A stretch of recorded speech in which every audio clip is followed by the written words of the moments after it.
The sound of screaming tires filled the night as the black Mustang sped down the narrow highway, its headlights slicing through the thick fog.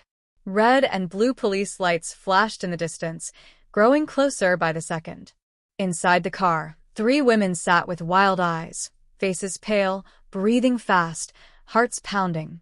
The driver, a tattooed woman named Roxanne Pierce, had both hands clenched on the steering wheel, her knuckles white. Beside her sat Casey Miller, her arm covered in blood. Not hers, but someone else's. In the back seat, Tina Alvarez was crying silently, her hands trembling as she held a bag full of stolen cash and something far worse, a small silver revolver.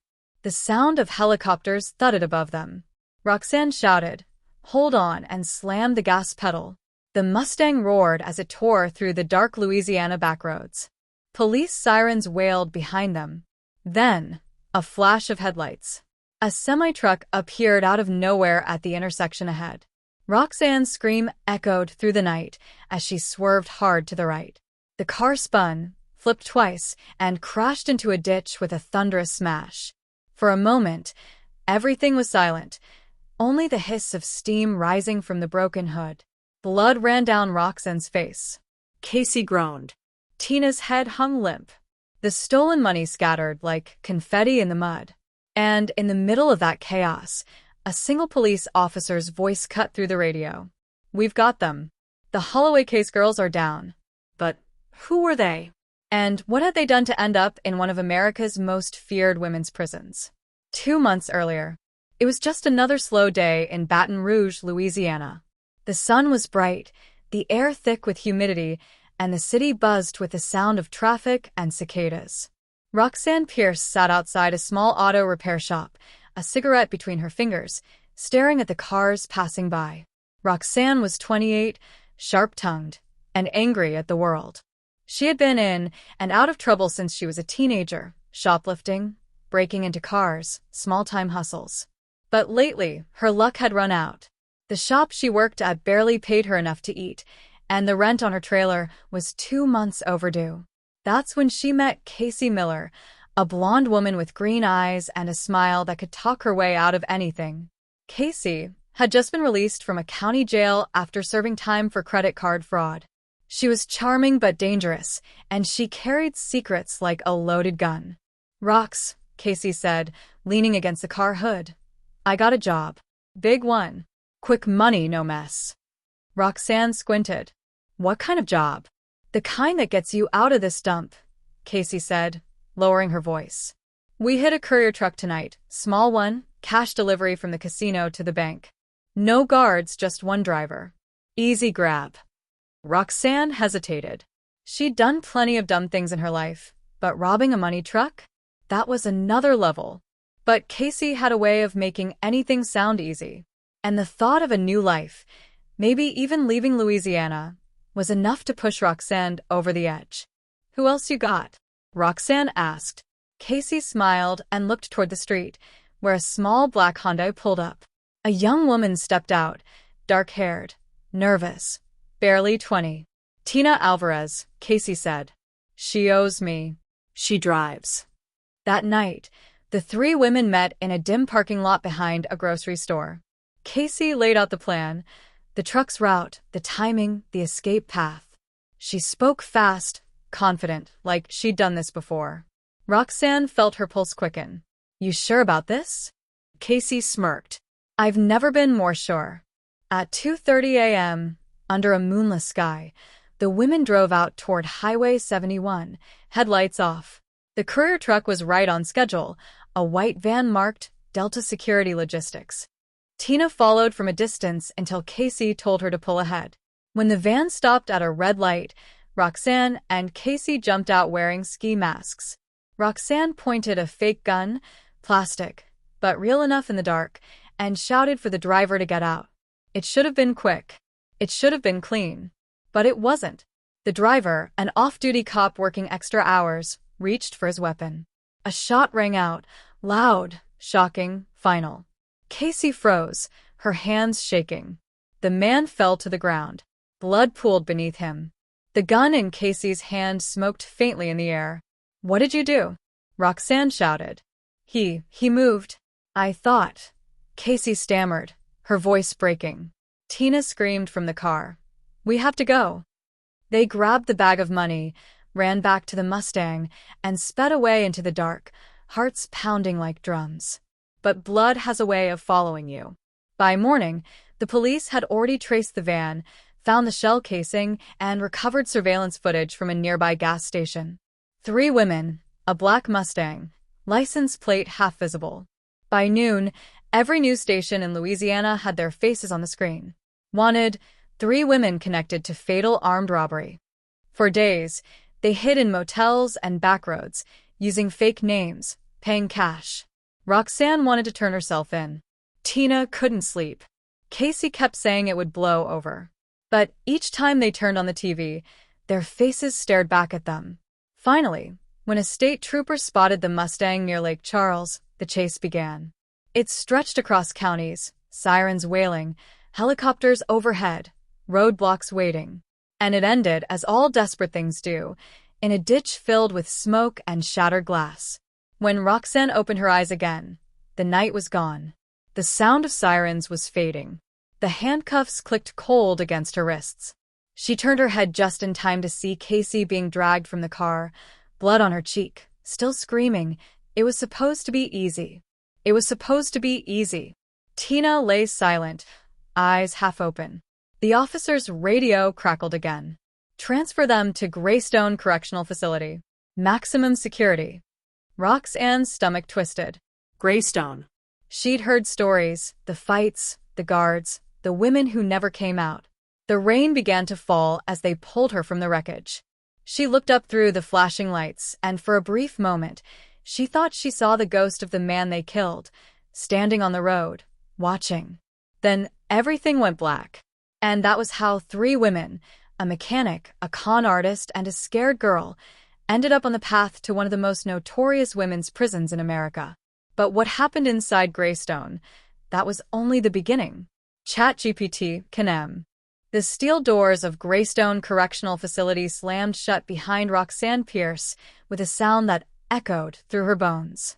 The long hallway stretched ahead, gray walls, flickering lights, and the smell of bleach and metal. Every step she took sounded like a hammer hitting stone. Her orange jumpsuit felt too tight, her wrists bruised from the cuffs. A correctional officer with cold blue eyes barked, "Move it," and shoved her forward. To her left, Casey walked with a limp, her face pale and swollen from the crash. To her right, Tina stumbled silently, staring at the floor, her lips trembling. They had all survived, but survival didn't feel like victory. It felt like punishment waiting to begin. At the end of the hall, the women were separated. Roxanne turned to protest, but an officer gripped her arm. "Not another word," he said, his voice low and sharp. Roxanne caught one last glimpse of Casey as the doors closed between them. Casey's eyes met hers, full of fire, fear, and something unspoken. Then she was gone. The cell was small, cold, and lifeless. A thin mattress, a metal toilet, and a narrow slit for a window that showed only concrete walls outside. Roxanne sat on the bunk, staring at the floor. Her head ached, her ribs hurt, but her thoughts hurt more. She remembered the robbery, the flash of the gun, the blood on the ground, Casey screaming. It kept replaying in her head like a broken movie reel. She didn't mean for any of it to happen. None of them did. But here she was, trapped in a place built for monsters, a place where the line between guilt and survival disappeared. Outside the bars, voices echoed. Women shouting, laughing, arguing. Somewhere down the hall, someone was crying. Somewhere else, a guard yelled, and metal clanged. It was chaos wrapped in silence. The first night at Graystone felt endless. Roxanne couldn't sleep. Every creak of metal, every whisper made her flinch. When dawn finally came, a blinding light flooded through the bars. The door opened, and a tall guard named Officer Darnell Briggs stood there with a clipboard. "Pierce. You got orientation." Roxanne followed him down another hallway. On the walls were posters, "Respect the rules," "Violence equals isolation," and "No second chances." They passed the cafeteria, where dozens of women in orange sat at long metal tables. Some looked up, some didn't. But the few who did made Roxanne's stomach twist. Their eyes were sharp, calculating, like hunters watching prey. One woman in particular caught her eye, Ramona Red Calloway, a tall, muscular inmate with deep scars across her arms. Her hair was braided tight, her eyes dark and unblinking. She watched Roxanne walk past and smirked. "Fresh meat," Red muttered. The guard heard it but didn't care. Inside the warden's office, the air smelled like coffee and disinfectant. The warden, Margaret Hensley, an older woman with glasses and a cold face, looked up from her desk. "Roxanne Pierce," she said flatly. "Vehicular flight, armed robbery, manslaughter. You'll serve 30 years minimum." Roxanne swallowed hard. Warden Hensley leaned forward. "This isn't county jail, Miss Pierce. This is Graystone. You follow the rules, you eat. You break them, you bleed. Understand?" Roxanne nodded. "Yes, ma'am."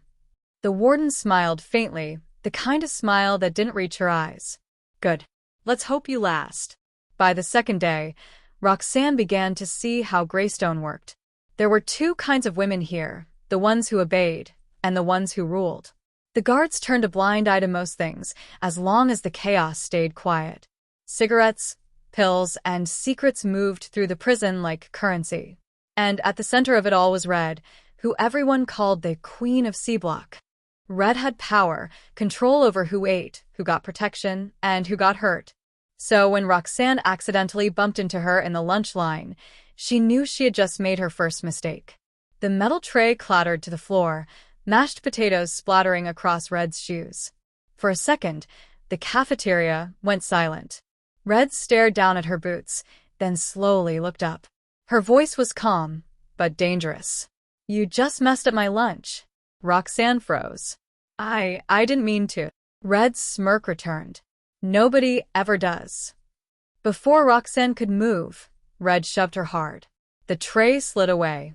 The women nearby started cheering, sensing a fight. Guards watched but didn't step in, not yet. Roxanne stumbled back, catching herself on a table. She wasn't strong, but she was fast. When Red swung, Roxanne ducked. The punch hit the metal post instead, the sound echoing across the room. For a moment, Roxanne saw fear flicker in Red's eyes. Not fear of pain, but fear of losing face. Then Red lunged again. They hit the ground hard. Trays flew. Food scattered. Inmates shouted. Roxanne tried to fight back, but Red's weight pressed her down. A fist hit her jaw, sharp, hot pain. Then another. It would have ended there, but suddenly, someone grabbed Red from behind. "Enough!" a voice shouted. It was Casey. Bruised, thinner, but alive. She pulled Red off Roxanne just as the guards rushed in with batons drawn. "Down." Everybody down. Roxanne lay on the floor, gasping, her lip bleeding. Casey looked at her, panting. "You really know how to make friends," she said. Roxanne tried to laugh, but it hurt too much. Didn't plan on it. The guards dragged Red away, shouting threats. The rest of the cafeteria fell silent again, but the message was clear: fights never stayed secret here. As they were marched back to their cells, Roxanne whispered, "You saved me." Casey's eyes darkened. "Don't thank me yet. You're gonna owe me for that." That night, Roxanne couldn't stop thinking about it. The fight, the fear, and the strange relief of seeing Casey again. But what she didn't know was that Tina had made it to the same block. She was being held in the prison infirmary, barely conscious, hooked up to IVs. And somewhere down the hall, Warden Hensley spoke quietly to a guard. "Keep an eye on Pierce and Miller," she said. "Something tells me they're going to bring trouble." Outside, thunder rolled over the prison walls. Roxanne stared through the bars of her window as lightning flashed. The storm was coming, and not just the one outside.